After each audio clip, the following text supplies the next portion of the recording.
Hello दोस्तों, नमस्कार। आपके अपने यूट्यूब चैनल पर आपका स्वागत है। कल हमारे बाजार ओपन होंगे। खबरों के दम पर कई सारी कंपनियों में एक्शन भी देखने को मिल जाएगा। तो इस वीडियो में हम कई सारी कंपनियों के ऊपर नज़र रखेंगे, फोकस करेंगे, कवर करेंगे। उनमें खबरें आई हैं। एएसएम लिस्ट में भी जो बदलाव हुए हैं वो भी कल से ही लागू हो जाएंगे। तो सभी चीज़ों को इस वीडियो में हम कवर करने वाले हैं। वीडियो शुरू करने से पहले कहना चाहूँगा, अगर किसी ने चैनल पर फर्स्ट टाइम विजिट किया है तो चैनल को सब्सक्राइब कर लें और बेल आइकन को ज़रूर दबा लें। सबसे पहले बात करेंगे एक इम्पॉर्टेंट खबर के बारे में जो ईरान की तरफ से फ़िलहाल देखने को मिल रही है। बीच में डोनाल्ड ट्रंप की तरफ से और ईरान की तरफ से जो भी बयान आए थे वो लास्ट वीडियो में हम ऑलरेडी कवर कर चुके हैं। अब खबर देखने को मिल रही है, ईरान के फॉरेन मिनिस्टर हैं, विदेश मंत्री हैं, इनकी तरफ से कहा गया है कि तेहरान यानी कि ईरान वेलकम करेगा। कोई भी अगर इनिशिएट करता है युद्ध ख़त्म करने को लेकर, हम युद्ध ख़त्म करने के लिए तैयार हैं। कोई अगर इसकी पहल करता है तो हम इसका स्वागत करते हैं। यानी कि एक पॉजिटिव इंडिकेशन ये भी देखने को मिल रहा है ईरान के फॉरेन मिनिस्टर की तरफ से। तो इसका भी कहीं ना कहीं बाजार काफ़ी ज़्यादा रिएक्शन दे सकता है। इनके अलावा बात करेंगे डेटा पैटर्न्स डिफेंस सेक्टर की कंपनी है। इसमें हम लोग को एक अपडेट देखने को मिला, कंपनी को 280 करोड़ का एक ऑर्डर मिला है। 34 यूनिट डॉपलर वेदर रडार इनको दोस्तों आईएमडी को सप्लाई करने हैं। तो ये एक अच्छी खबर है डेटा पैटर्न्स के लिए। तो इसके ऊपर भी हम लोगों को काफ़ी रिएक्शन देखने को मिल जाएगा। साथ ही बात करेंगे अडानी पावर के बारे में। इसमें भी हमें एक खबर देखने को मिली है। खबर है कि कंपनी को लॉन्ग टर्म सप्लाई का 1600 मेगावाट थर्मल पावर का ऑर्डर मिला है। डोमेस्टिक ऑर्डर है 25 साल के लिए दोस्तों। हम लोग को पीएसए देखने को मिला है। तो ये भी काफ़ी बड़ा ऑर्डर है अडानी पावर के लिए। तो इस खबर की वजह से भी अडानी पावर की ऊपर हम लोग को काफ़ी ज़्यादा रिएक्शन देखने को मिलेगा। चाहे तो आप इस खबर को भी डिटेल में जाकर स्टडी कर सकते हैं।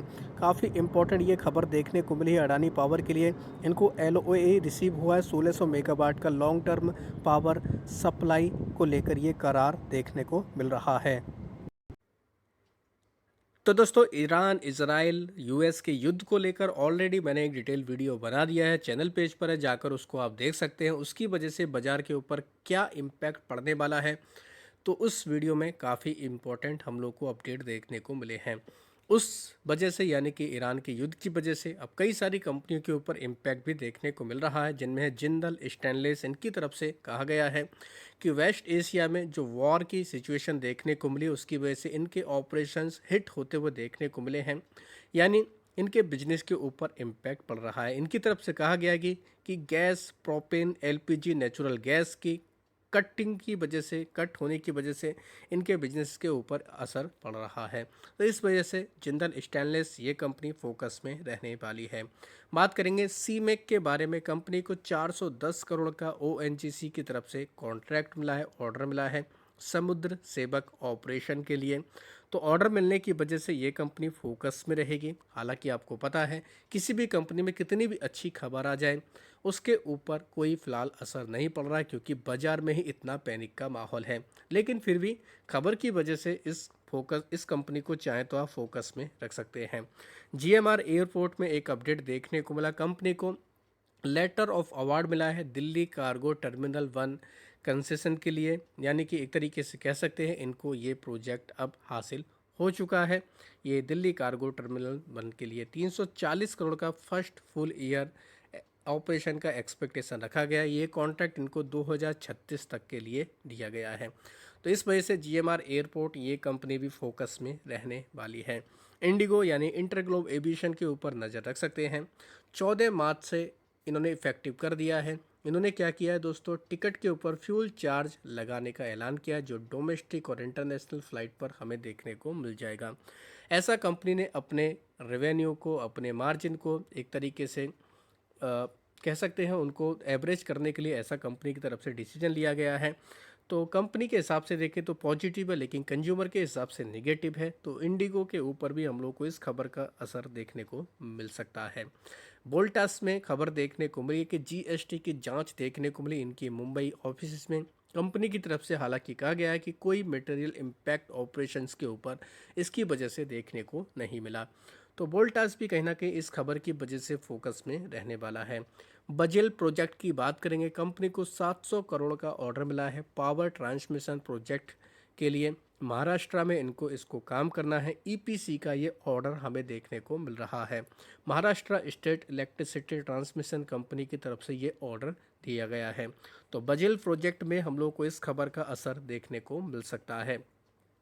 रैम की इंफ्रा की बात करेंगे, इसकी एक आर्म कंपनी है, इसने साइन किया है 3,000 करोड़ का concession for high tech pharmaceutical park develop करने के लिए। महाराष्ट्र में इनको इस पर काम करना है। तो इस कंपनी के लिए भी काफ़ी इम्पोर्टेंट ये खबर देखने को मिली है। दिलीप बिल्डकॉन में खबर है, कंपनी को लोएस्ट बिडर घोषित किया गया है। 160 करोड़ का रोड प्रोजेक्ट है, ओडिशा में इनको काम करना है। तो ये भी एक काफ़ी इम्पोर्टेंट खबर है। 6 लेन रोड इनको बनाना है। तो ये काफ़ी कह सकते हैं दिलीप बिल्डकॉन के लिए पॉजिटिव खबर है।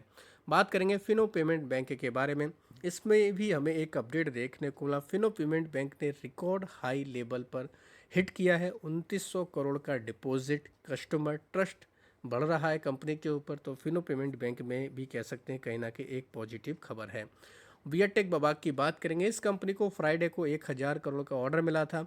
अब इस कंपनी को एक और बड़ा ऑर्डर मिला है चेन्नई की तरफ से, हालांकि अमाउंट डिस्क्लोज अभी तक नहीं किया गया है। तो इस ऑर्डर विन की न्यूज़ की वजह से ये कंपनी फोकस में रही। कंपनी ने जेबी, इसकी जो जेबी है उसने सिक्योर किया है mega order Chennai metropolitan water supply and sewerage board की तरफ से। ये बिल्ड करेंगे चेन्नई सिटी में वाइड लूप वाटर ग्रिड। तो ये भी काफ़ी इम्पोर्टेंट खबर है। तो वियरटेक बबाग ये कंपनी इस वजह से हमें खबरों में देखने को मिल जाएगी। पीएन गाडगिल ज्वेलर्स के ऊपर नज़र रख सकते हैं। कंपनी ने अपना 71वां स्टोर ओपन किया है महाराष्ट्र के अंदर। तो कंपनी ने ये अपडेट दिया, मार्केट को बताया है। तो ओला इलेक्ट्रिक की बात करेंगे, इन्होंने दोस्तों एक अपना एंड आइस एज कैंपेन शुरू किया है, जिसमें इनकी तरफ से कहा जा रहा है कि ईवी एडॉप्शन को इनक्रेज करने के लिए एक भारी डिस्काउंट इनकी तरफ से दिया जा रहा है। तो इस वजह से ओला इलेक्ट्रिक के ऊपर भी चाहे तो आप फोकस रख सकते हैं। हालांकि ऑलरेडी ये कंपनी काफ़ी ज़्यादा टूट चुकी है, काफ़ी इसमें गिरावट हमें देखने को मिल चुकी है। सेबी की तरफ से 10 लाख का फाइन लगाया गया है Anand Rathi share and stock broker company के ऊपर। इनकी तरफ से कहा गया कि मार्केट नॉर्म्स के वायलेशन इन्होंने किया है, इस वजह से सेबी की तरफ से इनके ऊपर ये जुर्माना लगाया गया है। हिंडाल्को में भी खबर देखने को मिले कि इनके प्रोडक्शन में कुछ हम लोग को कह सकते हैं हॉल्ट देखने को मिला, थोड़ा सा रुकावट देखने को मिली, क्योंकि एल्यूमिनियम का प्रोडक्शन हम लोग को थोड़ा सा डिस्टर्ब होते देखने को मिला क्योंकि ईरान वॉर की वजह से। तो हिंडाल्को के ऊपर भी कहीं ना कहीं कह सकते हैं इस खबर का असर हमें देखने को मिल सकता है। अडानी ग्रुप में अपडेट है, कंपनी की तरफ से बताया गया है कि 2 लाख करोड़ का ये आने वाले 5 साल के अंदर निवेश करेंगे ग्रीनफील्ड इंफ्रास्ट्रक्चर में, जिसमें green energy, clean energy, logistic network की डेवलप करेंगे। अडानी पोर्ट के जरिए और भी कई सारा काम करने वाले। तो ओवरऑल पूरा अडानी ग्रुप हम लोग को फोकस में देखने को मिलने वाला है। तो इनकी वजह से चाहे तो आप Adani enterprise, Adani power, Adani green energy, इनके अलावा अडानी गैस, अडानी बिल्मर जैसी कंपनियों के ऊपर नज़र रख सकते हैं। इस खबर की वजह से इन कंपनियों के ऊपर हमें इम्पैक्ट भी देखने को मिल सकता है। साथ ही दोस्तों एनएसई का आईपीओ आपको पता ही है, इसको लेकर लगातार बड़े बड़े अपडेट आ रहे हैं। इसको सेबी की तरफ से ऑलरेडी हम लोग को मंजूरी मिलते हुए देखने को मिली। तो एनएसई के आईपीओ को लेकर फिलहाल वैल्यूएशन को लेकर दोस्तों खबरें देखने को मिली कि 5 लाख करोड़ के वैल्यूएशन पर इसका आईपीओ लाया जा सकता है।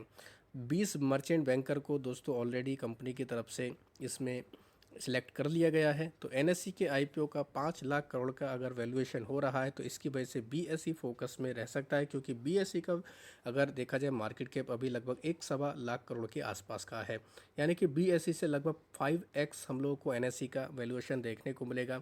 तो कहीं ना कहीं कह सकते हैं इसका पॉजिटिव असर बीएसई के ऊपर भी पड़ सकता है। तो ये भी कहीं ना कहीं इस कंपनी के लिए काफ़ी इंपॉर्टेंट खबर है। तो बीएसई को भी चाहे तो आप अपने रडार पर भी रख सकते हैं। इनके अलावा एएसएम लिस्ट का जो सर्कुलर आया था वो भी कल से ही लागू होगा। शॉर्ट टर्म की लिस्ट में अडानी टोटल गैस को ऐड किया गया, गीता, रिन्यूएबल एनर्जी, इसके ऊपर नजर रख सकते हैं। इन कंपनियों के ऊपर हमें असर देखने को मिल जाएगा। तो 2 इंपॉर्टेंट ये कंपनियां, और भी कंपनियों के नाम आप लोग देख सकते हैं।